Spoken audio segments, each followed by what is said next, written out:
तो external respiration involves the steps of respiration that occur before the cells are involved. Okay, now it hence involves कौन कौन सा बोलिए? Number 1 ventilation, okay, या ventilation को हम लोग क्या कहते हैं? Breathing. breathing, number 2 gases gas exchange, exchange, and number 3 gas transport. ठीक है, so these are the 3। Sir ये आर्टिफिशियल वेंटिलेटर सर कैसे काम करता है? वो जब हम बात करेंगे तब डिस्कस करेंगे। ओके, तो तेरा मेंटल रिटायर्ड हो गया ना क्या? हम क्या पढ़ रहे हैं, तेरा क्या क्वेश्चन है? चलिए, अरे आर्टिफिशियल मतलब जिसका हो नहीं पा रहा है उसको वो देगा, समझ रहे हो? अब तुम ब्रीथ कर नहीं पा रहे हो तो वो तुम्हारे लिए ब्रीथ करेगा। ओके, तो लाइक दैट मीन्स आपके बॉडी को, भाई तुम ले पा रहे हो नहीं पा रहे हो, it is not important, cells को मिलना चाहिए, because who is living? The cells. ठीक है, तो आपका रेस्पिरेटरी सिस्टम एक इंटरमीडिएट है। तो जब ये कोरोना वरोना हो रहा है, वो लोग ऑक्सीजन ट्रीटमेंट क्यों कर रहे हैं? जब तक आप खुद से सांस ना ले पाओ तब तक आपका सांस चलता रहे, इसलिए वो वेंटिलेटर पर रखे जाते हैं। समझ रहे हो? मतलब वो आपका गैस एक्सचेंज करवा देंगे। अंडरस्टूड? तुम नहीं ला पा रहे हो Yes. ना, वो ला देंगे। सो like that, so that is the concept. They will bring oxygen for you, don't worry. आप दवाई दे दे के अपना ये गंद साफ करो ताकि ब्रीदिंग दोबारा स्टार्ट हो सके। मैंने कुछ प्रॉब्लम हो रहा है ना, सांस नहीं जा रहा है, आपका लंग्स नहीं ब्रीद कर पा रहा है, कारण ढूंढो, उसको ठीक करो। जब तक आप ठीक कर रहे हो भाई, सेल्स तो मर जाएंगे। तो इसीलिए सेल्स को जिंदा रखने का काम किसका है? वेंटिलेटर का। तो समझ रहे हो? तो वो आपके लिए ब्रीदिंग कर देगा, वो आपका CO2 बाहर फेंक देगा, वो आपका O2 आपको दे देगा। मीन्स सेल्स को Yeah. पता भी नहीं चलेगा कि आप बीमार हो। Fine, the cells will not know you are not well. Okay, तब तक हम गंध हटा के सेल्स जो आपका ब्रीदिंग सिस्टम को रेडी करेंगे, क्योंकि कुछ गड़बड़ है, वो काम नहीं कर रहा है। तो क्या काम नहीं कर रहा है, क्या असुविधा हो रहा है, उसको थोड़ा देखना। क्लियर? सो ये आपका एक्सटर्नल Yes. रेस्पिरेशन है। तो this is what I will teach you in zoology. Okay, now अब इंटरनल रेस्पिरेशन क्या है भैया? सो ये ए है एक्सटर्नल रेस्पिरेशन। फाइन, अब हम लोग बी डिस्कस करेंगे, क्या? That is internal respiration. तो internal respiration is nothing but cellular respiration. Okay, तो इसलिए एक्सटर्नल रेस्पिरेशन जो है वो हमारा रेस्पिरेशन है, zoology respiration. And internal respiration, या इसको हम लोग कहते हैं सेल्यूलर रेस्पिरेशन। तो ये ऑक्सीजन सेल्स को क्यों चाहिए? तो ये हम पूछेंगे सेल्स से। तो ये हमारा कौन सा चैप्टर है? अगला chapter, that is called cellular respiration. एक बार हमारा ये चैप्टर खत्म होगा तो हम सेल्यूलर रेस्पिरेशन डिस्कस करेंगे। तो वहां हमें क्या पता चलेगा कि आप जो है क्यों सांस ले रहे हो। Okay, what is the need of oxygen, cells oxygen लेके करते क्या हैं, तो वो हम वहां देखेंगे। कोई शक? सो तो when, okay, this is the future, yeah, this is the part of respiration in which cells use oxygen provided to them to क्या? To oxidize substrates and produce energy। समझ रहे हो? तो this is that part of respiration in which cells use the oxygen provided. तो जो oxygen आपने उनको दिया है उसको वो लेंगे to them use the oxygen provided to them to oxidize, okay, substrates and produce energy. तो एनर्जी क्या होता है? ATP. Okay. Now, as a result of this process, क्या CO2 is produced. क्योंकि आप जानते हो जब हम लोग कार्बन को ऑक्सीडाइज करेंगे तो कार्बन डाइऑक्साइड बनता ही बनता है, ओके ना? So like that. तो as a result of this process CO2 is produced. तो समझ रहे हो? तो इसलिए इंटरनल रेस्पिरेशन में हम लोग क्या डिस्कस करेंगे कि ऑक्सीजन को लेकर करते क्या हैं एंड उसके बाद CO2 निकलता कैसे. तो these are the two things that we will study in the next chapter. तो वो एक्चुअली इस चैप्टर का डिस्कशन है. तो इस चैप्टर का डिस्कशन हमारा खत्म हो जाएगा कब? जब हमने गैस ट्रांसपोर्ट कर दिया. भले भले. उसके बाद Yes. जो थर्ड टॉपिक है that is anaerobic and aerobic respiration. Okay, तो ये हमारा थर्ड टाइप ऑफ क्लासिफिकेशन है. Now what is anaerobic respiration बोलो. So the respiration which uses oxygen, okay, the respiration which uses oxygen, okay, to oxidize the substrates and produce energy is referred to as क्या? Aerobic respiration, and it produces क्या? Aerobic respiration. Okay, तो इसको हम लोग aerobic respiration कहते हैं. And it produces what? याद करिए, 36 और 38 molecules of ATP पर ग्लूकोज. ठीक है, ये याद है? तो ये Yes, sir. हमारा एरोबिक रेस्पिरेशन है. फाइन. तो the respiration which uses oxygen to oxidize, okay, the substrates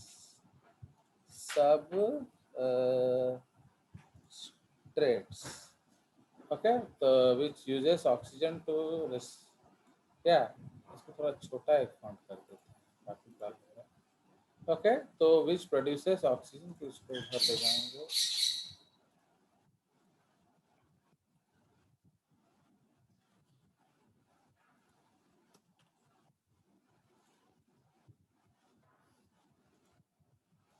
Okay, so the respiration which uses oxygen to oxidize the substrates and produce energy is referred to as aerobic respiration, and it produces 36 to 38 molecules of ATP per glucose. ठीक है, तो ये उसका concept हो गया. But if oxygen is not used for respiration, okay, due to any reasons, आपके पास नहीं है या आपके पास सिस्टम ही नहीं है, तो वो हमसे मतलब नहीं है.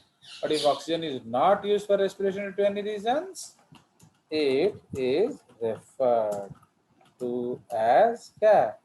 Anaerobic respiration.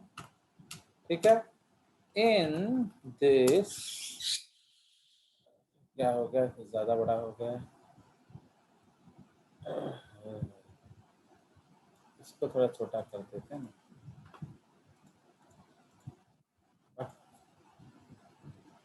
आप थोड़ा छोटा हो जाइए, आप थोड़ा इधर आ जाइए. जैसे सर लिखते हैं तो फिर भर ही जाता है सामान, है ना. चलिए, लोगों के पास लिखने को नहीं होता है, हमारे यहाँ जगह नहीं होता है, फिर पंगे लेने पड़ते हैं. चलिए, ओके। सो नाउ, तो if okay, but if oxygen is not used for respiration, it is referred to as anaerobic respiration. Okay, तो आपके पास ऑक्सीजन नहीं है भैया, तो ये है एनाएरोबिक रेस्पिरेशन, इसको हम कहते हैं aerobic respiration. Now full stop. In this case क्या होता है? In this case it produces only 2 ATP. In this case, it produces only 2 ATP molecules. Okay, 2 ATP molecules per glucose. समझ रहे हो? तो ये हमारा हो गया क्या? 3 अलग अलग तरीके का respiration, direct, indirect, external, internal, and ultimately aerobic and anaerobic. ठीक है ना? एनारोबिक जो है आपका ऑक्सीजन नहीं है उसलिए भी हो सकता है। तो एनारोबिक में हमको कहाँ से एनर्जी मिलता है याद है? जो आपका ग्लाइकोलाइटिक पाथवे से। तो in case of anaerobic respiration, glycolysis pathway से आपको एनर्जी मिलता है। क्लियर? सो ये हमारा Yes, हो sir. गया खत्म। सो अब हमारा नेक्स्ट पॉइंट क्या है? Now we will go to respiratory muscles. आप देखिए कितना बढ़िया बढ़िया डायग्राम आपके लिए ढूंढ के निकाला है। ओके, बट फिर भी आध्याय लाइक्स कालू, अब क्या किया जाएगा? चलिए, तो ये देखिए, तो ये आपके अलग अलग मसल्स हैं। तो ये हमारा रिब केज है, आप देख रहे हो रिब्स हैं, ये स्टर्नम है, ओके, एंड ये जो नीचे वाला डायाफ्राम है। तो इसलिए हमारे लिए इम्पोर्टेंट कौन कौन से हैं? तो हमारे लिए इम्पोर्टेंट है एक तो diaphragm, so we will mark, okay. एक है एक्सटर्नल इंटरकॉस्टल मसल्स। तो एक्सटर्नल इंटरकॉस्टल मसल्स का मतलब क्या है? ये रिब केज को बाहर की तरफ खींचते हैं। फिर ये जो नीचे वाला है ये डायाफ्राम। तो डायाफ्राम में कौन से मसल्स होते हैं? Phrenic muscles. ठीक है, तो इसलिए मेन देखिए मसल्स ऑफ क्वाइट ब्रीदिंग कौन कौन सा है? Diaphragm and external इंटरकॉस्टल्स।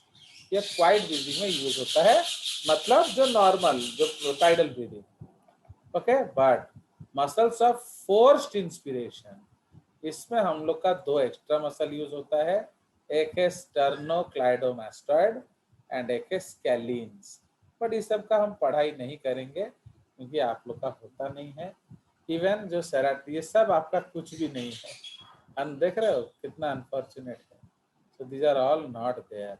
तो this is serratus posterior superior. ये आपका क्या करता है? ये रिब केज का जो ये जो कंधे को ऊपर करता है, ये है पेक्टोरालिस माइनर, यह है इरेक्टर स्पाइने।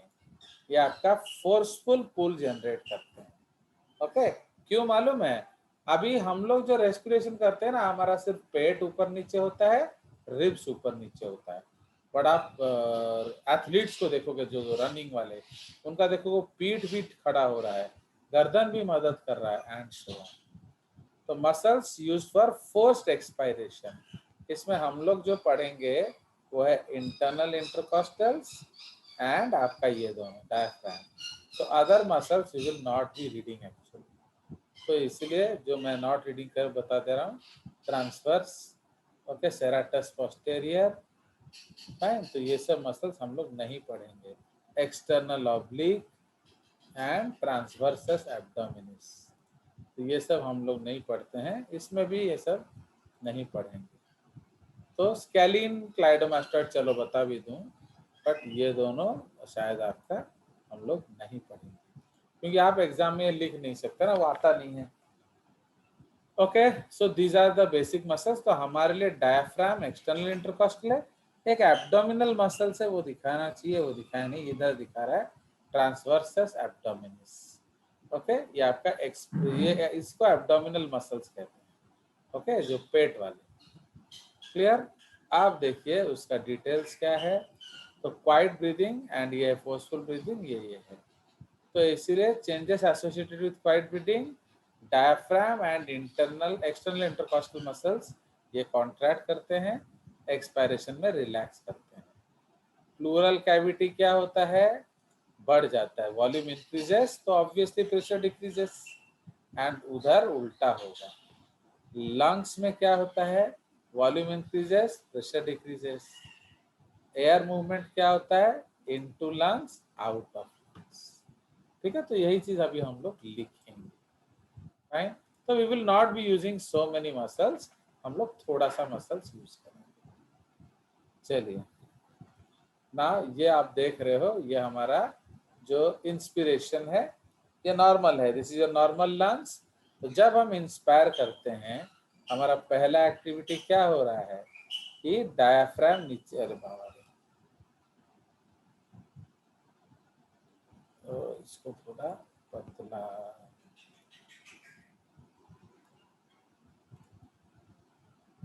चलिए। तो आप यहाँ क्या देख रहे हो, तो यहाँ देख रहे हो कि डायाफ्राम कॉन्ट्रैक्ट कर रहा है, फाइन, एंड इधर आपका रिब केज क्या है, वो बाहर के तरफ खींच रहा है। So these are the two movements that helps in inspiration. But expiration में क्या होगा, ये वापिस आते हैं। So the rib cage is coming back and diaphragm is coming back. Okay? तो ये हमारा कंसेप्ट है।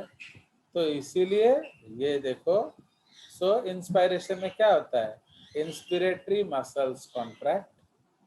Okay? तो inspiratory muscles कौन कौन से हो गए बोलो, What are the inspiratory muscles?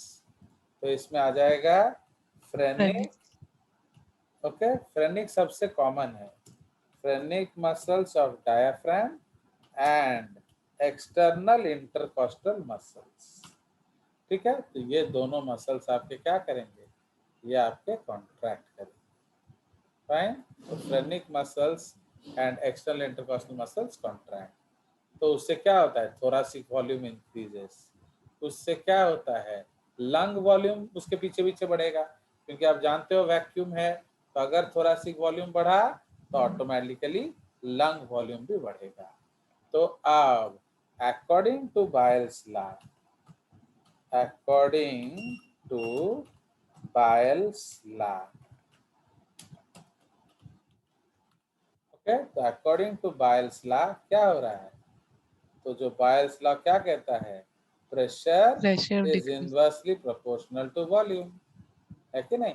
तो इसलिए अगर आपका वॉल्यूम बढ़ेगा तो प्रेशर घट जाएगा। तो अब आपका जो लंग्स है उसको रखना है ना फाड़ देना है, क्योंकि अगर बाहर का प्रेशर फट जाएगा नहीं तो, समझे कि नहीं। आपने जब प्रेशर कम कर दिया मतलब आप क्या कर रहे हो, so external pressure is high, internal pressure is low, तो अब ये फट न जाए इसलिए हवा अपने आप अंदर आ जाता है। ओके, सो उसी तरह एक्सपायरेशन में उल्टा होगा, तो इंस्पिरेटरी मसल्स रिलैक्स करेंगे, इससे थोरैसिक वॉल्यूम डिक्रीज कर जाएगा, फिर लंग्स का वॉल्यूम डिक्रीज कर जाएगा।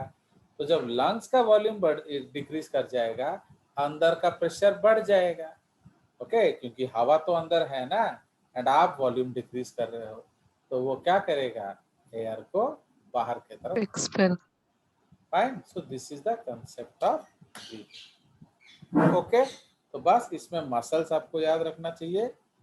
सो नॉर्मल में हमारा फ्रेनिक एंड ईआईसीएम यूज होता है, बट फोर्सफुल में हम स्टर्नोक्लाइडोमास्टॉइड एज वेल एज स्केलिन्स को भी यूज करेंगे। अंडरस्टूड, हम करेंगे, भले ही आप लिखो मत एग्जाम में, but we will also write. ठीक है, तो स्टर्नोक्लाइडोमास्टॉइड क्या करता है, वो आपका फर्स्ट रिब्स को ऊपर करता है। भाई हमें किसी भी तरह से वॉल्यूम बढ़ाना है कि नहीं, और बढ़ाना है, क्योंकि हम तो ऑलरेडी बढ़ा लिए थे ना, अब आपका और नीड है तो और बढ़ाना पड़ेगा। तो जिधर से जो भी हिल जाए हिला दो, बट वॉल्यूम बढ़ाओ। तो जैसे आप रिब केज को बढ़ा दोगे, अपने आप पीछे पीछे कौन आ जाएगा, लंग्स। तो जैसे लंग्स पीछे पीछे आ जाएगा तो आपका क्या होगा, आपका जो प्रेशर कम हो जाएगा।